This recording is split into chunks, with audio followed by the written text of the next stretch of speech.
की। और आज हम रामयोग की चर्चा करेंगे। तो रामायण आज भी उनको किस नाम से याद किया जाता है? राम जी को किस नाम से याद किया जाता है? मर्यादा पुरुषोत्तम। और क्यों बोला जाता है मर्यादा पुरुषोत्तम? क्योंकि टिके रहते थे। हाँ, मर्यादा पे चाहे कुछ हो जाए। उनकी कथाओं में बड़े बड़े उदाहरण है इस चीज़ के, चाहे वो भाई के साथ प्रसंग हो, चाहे अपनी पत्नी के साथ हो, और चाहे माँ बाप के साथ हो, या समाज का हो। समाज में भी वो अपनी बातों पर टिके हुए।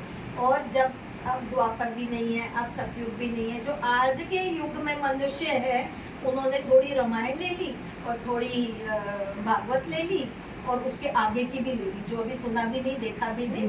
ऐसी नीतियाँ भी अपना ली जो अभी हमने सुनी नहीं है, लेकिन नीतियाँ अपना ली, है ना? अपनी जीत, अपनी जीत, अपनी जीत, इसके अलावा कुछ नहीं, और कुछ नहीं। तो आज हम मर्यादा पुरुषोत्तम राम जी की थोड़ी सी चर्चा करेंगे। उनके अंदर एक बहुत ही अच्छी बात थी कि उनका शांत स्वभाव, कभी भी विचलित नहीं हुए अपने जीवन में, वो कभी भी विचलित नहीं हुए, चाहे कोई भी अवस्था आई उनके जीवन में। वो एकदम शांत मन से रहे और स्थिर रहे, किसी की साइड ज़्यादा नहीं, किसी की कम नहीं। हालांकि मन में उनको प्रेम था, भरत से ज़्यादा प्रेम था उनको, लेकिन फिर भी बाहर तो सबके लिए बराबर, शत्रुघ्न से भी उतना ही, और भारत राम लक्ष्मण भरत शत्रुघ्न, सभी से उनके मन में बराबर बराबर प्रेम। और सबसे बड़ी बात, माता से भी, तीनों माताओं से, बल्कि कहते हैं कौशल्या से ज्यादा मुझे कैकेयी ने प्रेम किया, ऐसे वो बोलते थे। आज हम इन चीज़ों को माने या ना माने, लेकिन जब हम रामायण सुनते हैं ना, तो अंदर मन में हिलता तो है थोड़ा सा कि जो हम कर रहे हैं क्या हम सही कर रहे हैं। हमें अंदर से तो ये चीज़ों का आ ही जाता है। तो इसीलिए बार बार रामायण और भागवत तुलसीदास जी ने ये कही थी। अभी भी हमने जो चौपाई पढ़ी थी ना, इसीलिए पढ़ी थी आज, कि जितनी बार हम पढ़ते हैं, हम उनके रूप को थोड़ा थोड़ा मन में लेते हैं, धारण करते हैं, और इससे उनका भी हमारे अंदर आशीर्वाद बना रहता है। ये जो चौपाइयाँ पढ़ी, रामायण आ रही है ना, आज समाप्ति हो जाएगी इसकी रामायण की। वही है, मैं वही तो कह रही हूँ कि मीडिया तो आजकल बहुत कुछ दिखाता है। जय श्री राम, जय राम, श्री राम।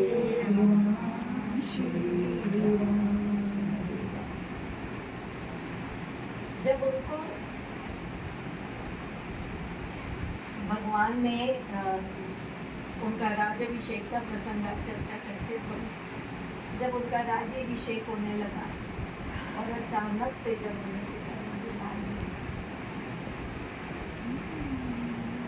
तो वो जरा भी विचलित नहीं हुए, ना ही उन्होंने नाम नुकुर की, कुछ नहीं किया, और सीधा बोले ठीक। और जब वो माँ के कक्ष में गए थे तो उन्होंने कहा, जब माँ के पास गए तो माँ तो खुशी से झूल रही थी। माँ कह रही थी, सखियों दासियों ने आके बताया कि राम महल में आ रहे हैं, राम महल में आ रहे हैं। फिर अपने मन के उनके बातें देखी, वो मन में ये सोच रही हैं कि ये तो हमारी प्रथा है कि जब भी हम राज्याभिषेक के लिए बच्चा मतलब जाते हैं तो पहले माँ का आशीर्वाद लेने आते हैं, और आज राम अकेले क्यों आ रहे हैं, सीता के साथ क्यों नहीं आ रहे। फिर कह रहे, माँ कह रही है कि दशरथ जी भी अजीब बात करते हैं, दशरथ जी जो भी करते हैं शीघ्र ही करते हैं।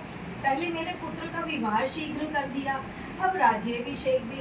अब राजमाता कौन से वस्त्र पहनेगी, कौन से गहने पहनेगी, ये तो मैंने अभी सोचा भी नहीं। मेरे पास एक रात से भी कम का समय है, मैं पूरी रात नहीं भी सोई तो भी ना दासी उसकी तैयारियां कर सकी और ना मैं कर सकी। ये क्या करते हो प्रभु जी, क्या मेरे राम के सारे ही फैसले शीघ्र शीघ्र होंगे। चलो प्रभु, जो भी करते हो अच्छा करते हो। जब दशरथ जी ने मुझे ये बताया कि राम आ रहे हैं, राम का विवाह हो रहा है, तो मेरे मन में था, भाई कैसी दुल्हन होगी, मेरे राम की कैसी दुल्हन होगी, मेरी बहू कैसी होगी। और मैं ना अपनी तैयारी कर सकी, ना बहू के स्वागत की तैयारी कर सकी। तब भी महाराज जी ने मेरे साथ ऐसा किया। और आप देखो, राज्याभिषेक इतनी बड़ी बात, अब भी मैं तैयारी नहीं कर सकी। इतने में राम चले आ रहे और शांत मन से माँ के सामने आके खड़े हो जाते हैं।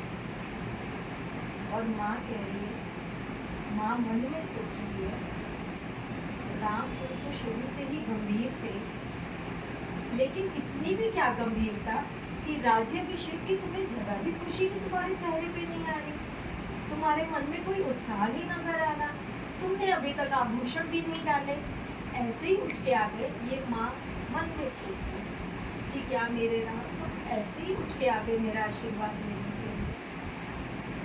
और राम के मन में भी चल रहा है उलझने कि कैसे बताऊं माँ को कि क्या होगा। कौशल्या आगे बढ़ती है और राम के सिर पे हाथ फेरती है और बोलती है, पुत्र तुम अभी तक तैयार भी नहीं हुए, क्या चल रहा है? और सीता भी नहीं आई। राम जी को पता था कि मेरा अगला वाक्य मेरी माँ के सब्र का बाग तोड़ देगी। राम बोले, माँ मुझे पिताजी ने वन का राज्य दिया, मुझे अब वन जाना है।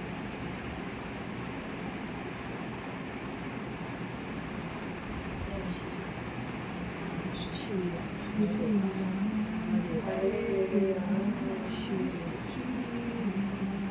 कल्पना कर